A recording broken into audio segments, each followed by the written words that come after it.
বাঙালির ঘরে বছরে দুই সময়ে পিঠা পায়েসের ধুম লাগে। এক হচ্ছে শীত মৌসুমে, আর এক হচ্ছে পাকা তালের মৌসুমে। এখন যেহেতু পাকা তালের মৌসুম চলছে, তাই আজকে আমি পাকা তাল দিয়ে বানাবো তালের কাঁঠালি চাপা পিঠা। অনেকেই হয়তো প্রথমবার দেখে থাকবেন। তাল দিয়ে কাঁঠালি চাপা পিঠা বানানোর জন্য আমি প্রথমে কতগুলো কাঁঠাল পাতা নিয়ে এসেছি। এই যে কাঁঠাল পাতাগুলোকে আমি খুব সুন্দর করে ধুয়ে নিয়েছি। কিন্তু এখন এই কাঁঠাল পাতাগুলোকে প্রথমে একটু সেদ্ধ করে নরম করে নিতে হবে। পাতা সেদ্ধ করার জন্য রাইস কুকারের মধ্যে দিয়ে দিচ্ছি পানি। কাঁঠাল পাতাগুলো কিন্তু শক্ত, দাঁড়া দাঁড়া দেয় এই যে, কিন্তু পিঠা বানানোর জন্য কাঁঠাল পাতাগুলোকে নরম করে নিতে হবে। এজন্য এখন কাঁঠাল পাতাগুলোকে রাইস কুকারের মধ্যে দিয়ে ভাপিয়ে নিয়ে নরম করে নেব। এখন ঢাকনা দিয়ে ঢেকে রাখবো। অনেকটা সময় পরে আমি ঢাকনাটাকে উঠিয়ে নিয়েছি। ঢাকনা উঠানোর পরে আমার কাঁঠাল পাতাগুলো কিন্তু সেদ্ধ হয়ে নরম হয়ে গেছে। কাঁঠাল পাতাগুলো সেদ্ধ হয়ে গেছে। এখন আমি কাঁঠাল পাতাগুলোকে এর মধ্যে থেকে উঠিয়ে নেব। কাঁঠাল পাতাগুলো ভিতর থেকে উঠিয়ে ভালো করে কিন্তু পানি ঝরিয়ে নিতে হবে, একদম শুকিয়ে নিতে হবে। কিন্তু পিঠা বানানোর সময় কাঁঠাল পাতায় পানি থাকলে কিন্তু পিঠাগুলো নরম হয়ে যাবে, ভালো হবে না। এজন্য অবশ্যই কাঁঠাল পাতা থেকে ভালো করে পানি শুকিয়ে নিতে হবে। আমি কাঁঠাল পাতাগুলো একটা ঝাঁপির উপরে উঠিয়ে নিয়েছি। এখন এ থেকে আমি পানিগুলোকে ভালো করে শুকিয়ে নেব। আর কাঁঠাল পাতাগুলো আগে যেমন শক্ত ছিল, কিন্তু এখন কিন্তু এই যে দেখুন একদম নরম হয়ে গেছে। কিন্তু এখন চাপ দিলে কিন্তু আর ভেঙে যাচ্ছে না। আর আগে কিন্তু শক্ত ছিল, চাপ দিলেই ভেঙে যেত। এখন পিঠা বানানোর জন্য কাঁঠাল পাতাগুলো আমার একদম সম্পূর্ণ রেডি। গ্যাস জ্বালিয়ে একটা ফ্রাই প্যান বসিয়ে দিচ্ছি। ফ্রাই প্যানের মধ্যে দিয়ে দেবো 1 কাপ নারিকেল কুচি। আমি কুচি করে নারকেলটাকে কুড়িয়ে রেখেছিলাম। আর তার সাথে দিয়ে দেব 1 কাপ চিনি। তার সাথে দিয়ে দেব 1 কাপ চাল ভাজার গুঁড়া। সাথে দিয়ে দেব সামান্য একটু লবণ। সব দিয়ে এখন ভালো করে নেড়েচেড়ে আমি পুরটাকে তৈরি করে নিচ্ছি।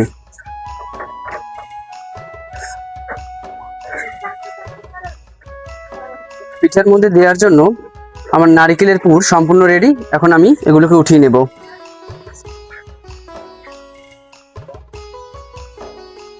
এখন গ্যাসের উপর অপর একটা কড়াই বসিয়ে দেব। আর কড়াইয়ের মধ্যে দিয়ে দেব 2 কাপ চালের গুঁড়া।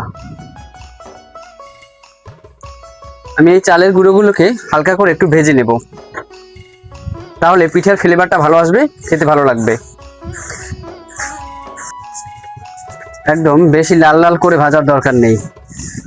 গুঁড়িটা যখন হালকা লাল হয়ে আসবে তখনই আমি গুঁড়িগুলোকে নামিয়ে নেব।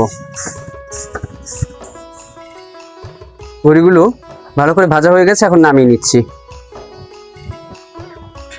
এখন আমি একটা বলের মধ্যে দিয়ে দিচ্ছি ভেজে রাখা চালের গুঁড়ি। তার সাথে দিয়ে দেব তালের পিউরি।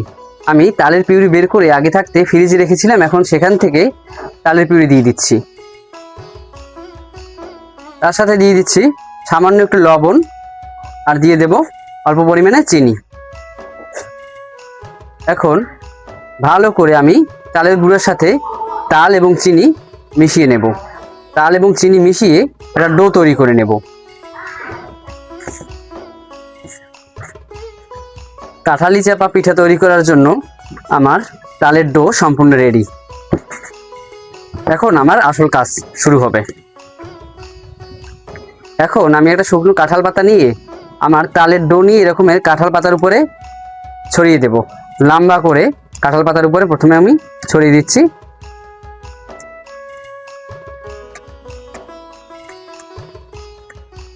এখন অপর একটা কাঁঠাল পাতা দিয়ে এরকমের উপরে চাপা দিয়ে দেব। চাপা দিয়ে বেলুনি দিয়ে এরকমের বেলে নেব। বেলে নিলে ভিতরে পাতলা হয়ে যাবে, আর বাড়তি যে কাঁঠাল পাতার শেপের বাড়তি যেটা থাকবে আমি সেটাকে ছাড়িয়ে নেব। এই যে বাইরে যেটা বেরিয়ে আসছে এটাকে আমি হাত দিয়ে ছাড়িয়ে নিচ্ছি।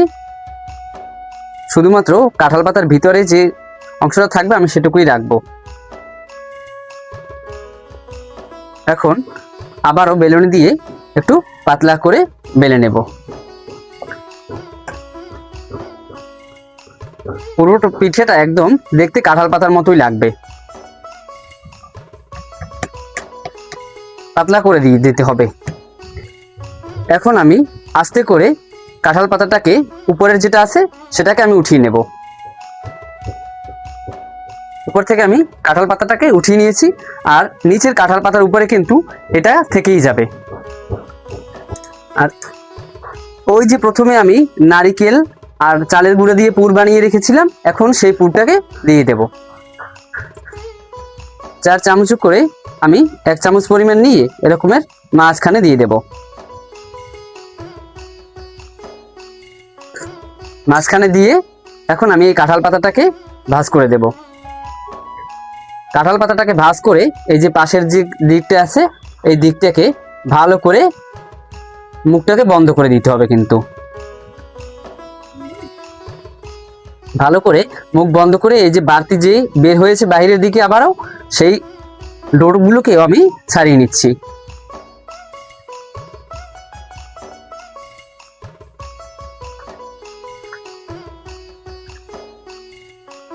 সোজা কথা চেপে চেপে মুখটাকে সিল করে দেব। এই আমার একটি পিঠা তৈরি হয়ে গেল।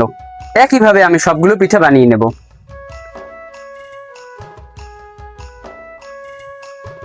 আমার বেশ কতগুলো কাঁঠালি চাপা পিঠা বানিয়ে নেওয়া হয়ে গেছে। এখন এগুলোকে আমি ভাপে সেদ্ধ করে নেব। এখন এই কাঁঠালি চাপা পিঠা ভাপিয়ে নেওয়ার জন্য আমি একটা স্ট্যানার বসিয়ে দিচ্ছি, আর স্ট্যানারের উপরে এখন আমি একে একে পিঠাগুলোকে দিয়ে দেব।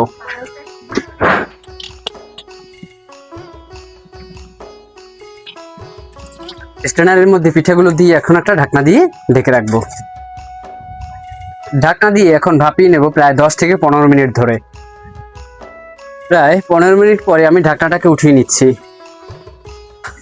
এখন স্ট্যানারের ভিতর থেকে আমি একে একে পিঠাগুলোকে উঠিয়ে নেব। আর পিঠাগুলো কিন্তু খুব ভালো মতো সেদ্ধ হয়ে গেছে। অলরেডি কাঁঠাল পাতাগুলো পিঠা থেকে খুলে আসছে। আপনি কিন্তু খুব ভালো মতো যদি সেদ্ধ হয় তাহলে কাঁঠাল পাতাগুলো কিন্তু আপনিই খুলে যাবে।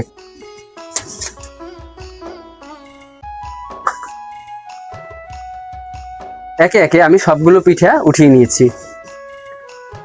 এখন আমি পিঠা থেকে কাঁঠাল পাতাগুলোকে ছাড়িয়ে নিচ্ছি, আর খুব সহজেই কিন্তু কাঁঠাল পাতাগুলো ছাড়ানো যাচ্ছে। কাঁঠাল পাতাগুলো আপনি কিন্তু পিঠা থেকে ছেড়ে দিয়েছে, কারণ খুব ভালো মতো সেদ্ধ হয়েছে তাই।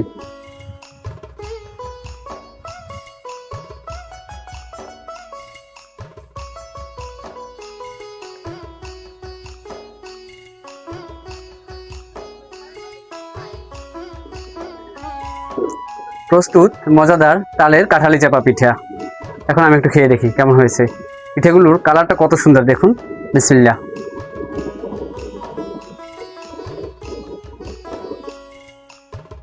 আর খেতেও হয়েছে অসাধারণ। আর তালের মৌসুম শেষ হওয়ার আগেই বাড়িতে একবার হলেও বানিয়ে খাবেন এরকমের কাঁঠালি চাপা পিঠা।